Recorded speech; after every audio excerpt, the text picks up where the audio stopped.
দুদক আল্লাহ মাহবুব জানে নিজে স্টার্ট তো নিতেই পারে না, ধাক্কায় ধাক্কায় স্টার্ট হয় না।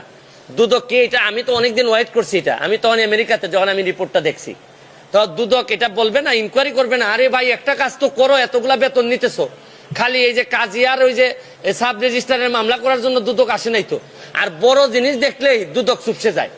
একজন আইজিপি মহোদয়, উনার যদি এত সম্পদ হয়, পরে বৈধ অবৈধের প্রশ্ন, উনার 34 বছরের লাইফে উনার বেতন সহ হওয়ার কথা 1,74,00,000, প্রায় 1.25 কোটি। কিন্তু 1.25 কোটি তো উনার বেতন টেতন মিলে আর উনার মেয়ে আর বউ মিলে মাশাল্লাহ প্রায় কয়েকশো কোটি। তো এত টাকা যদি উনার থাকে, কেউ কোনো কথা বলে না। মানে একটা ইনকোয়ারি যে করবো, আমি কিন্তু বলছি না যে উনি এখনই দুর্নীতিবাজ। আরে ভাই এত সম্পদের হিসাব আসলে একটা ইনকোয়ারির কথা বলবে না কেউ? আপনি দেখবেন যে 31 তারিখে রিপোর্টটা হওয়ার পর আমি কাউরে কথা বলতে শুনি না, সবাই